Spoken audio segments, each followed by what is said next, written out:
Hello and welcome to my channel, I Win to Lose Gaming. I've got 3 cutting edge mechanics / topics to show you guys about Blade.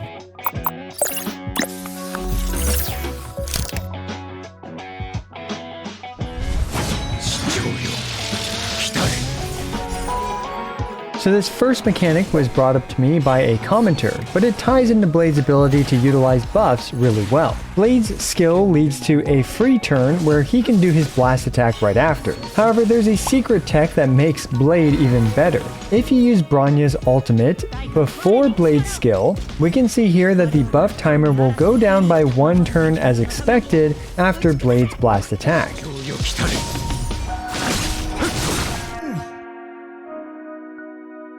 But if you use Bronya's ultimate after Blade uses his skill, Bronya's ultimate duration will not decrease by 1 turn after Blade's blast attack.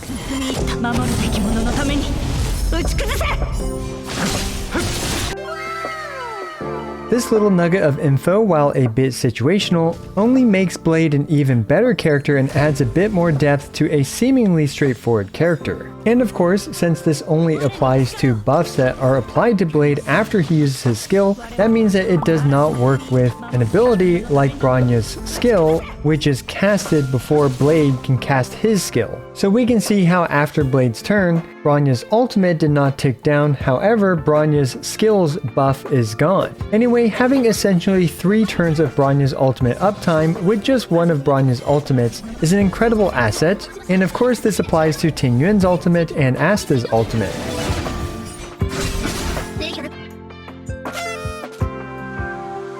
Sadly, this doesn't work with Yukong's ultimate, as that's Yukong's turn detector at play, but alas. Anyway, as we get more characters in the future that use their ultimates to buff other characters, Blade will have this tool in his arsenal to min-max his buff durations. Now keep in mind that for most turns, Blade will have already casted his skill, so this is only applicable once every 4 turns or so when he needs to cast his skill.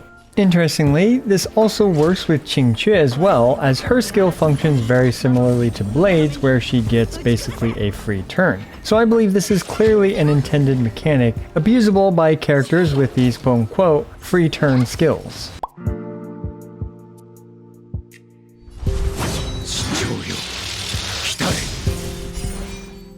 The second topic I want to discuss is a bit more universal of a topic but still very Blade related, which is a more detailed breakdown about Blade's skill point efficiency and what it really enables. I've updated this chart, which I made in one of my older videos, with the new characters. Granted, every character can be played differently, so this is just a rough summary of everyone's skill point consumption based on my knowledge. Anyway, do you notice something about the DPS characters which are in the second half-ish of this chart? They're all quite negative in terms of skill point consumption. Blade is extremely unique in that he only needs to spend 1 skill point every 4 turns to maintain his optimal damage rotations. This makes him literally the second most skill point friendly DPS character in the game, and unlike our poor boy Arlen, this makes Blade the most skill point friendly good DPS character. So in this in mind, what can we now do with Blade that we couldn't do before? With other speed altering DPS characters like Seele, who also consume a ton of skill points, it's really difficult to optimally run Seele with Bronya. Bronya either wastes a lot of her turns battering the team, or wastes action value gained in the sense that she might only move Seele's turn up a couple action value points. However, this all changes with a DPS character like Blade, who doesn't boost his own speed and who is extremely skill point friendly. Now Bronya can bring out the full potential of her kit, which is to actually consistently provide Blade with a free turn every time she moves. Alright, so we all know that Blade is incredible with Bronya by now, but what about those Bronya-less individuals that also might have Blade?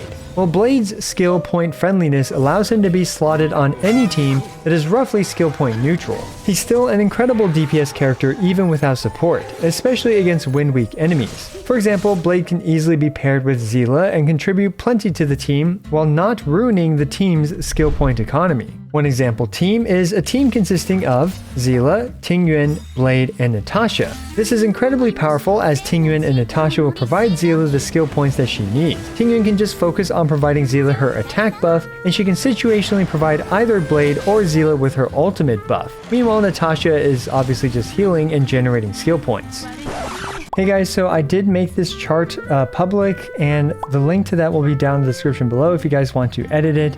Just do file, make a copy or whatever, and then you can edit it yourself and just change skill point values based on how you use your characters or based on the eidolons. For example, I do have some notes here. And finally, there's this tiny little team builder where you can just change certain characters and it will just grab the value from this chart and then add them up, and you can see that this team here has a net 0 skill point usage, at least based on these rudimentary estimations of how many skill points per turn on average each character uses. Of course, this isn't entirely accurate and all that stuff, but it can give you at least a quick snapshot of what you might expect in terms of your team's skill point usage. And this can be applied to literally any DPS core, like with, for example, Jingyuan.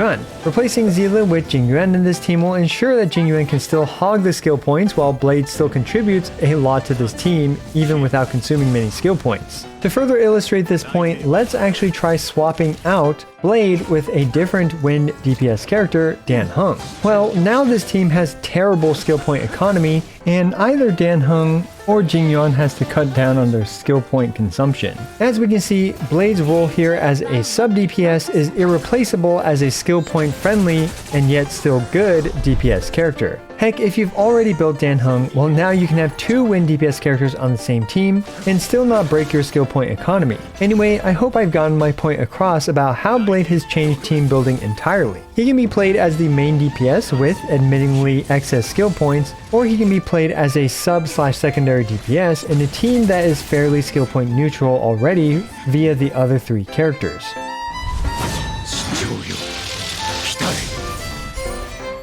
Now the third topic/advanced trick for Blade that will further push his abilities even further beyond, which I did briefly cover in my last Blade video, but I wanted to reiterate it now due to how important it is Blade's ability to do turn extensions. Fortunately for Blade, his talent's follow-up attack and his ultimate count as turn extensions, working similarly and yet differently from Zila's Resurgence. Both of them can still be used in what's considered the same turn.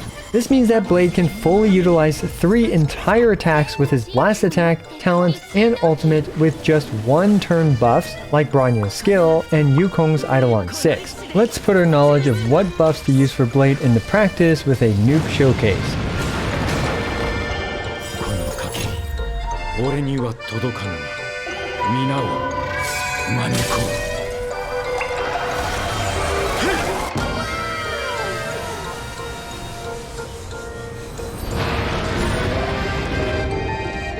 1.43 million damage with Bronya's buffs, Tingyuan's ultimate, and Yukong's Eidolon 6, all casted during Blade's turn. Had this thing survived, I could have done Blade's enhanced normal attack and his talent would have come out as well. But unfortunately this thing is not going to survive that.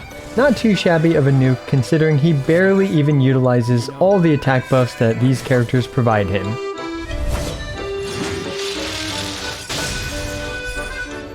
So yeah, if you can't tell, Blade is here to change what we expect from characters moving forward. Him being the most skill point friendly DPS character is sure to set our expectations for future characters extremely high. Also, his tech, which allows him to squeeze an extra turn out of his buffs, further sharpens him to cut through his adversaries and makes him perhaps even more compatible with future Harmony characters. And his ability to extend his turn is extremely invaluable for getting the most out of his buffs. Are there any other hidden Blade techs that you're aware of? Be sure to leave it in the comments below. As always, I appreciate every single one of you. This is I Win to Lose, signing out.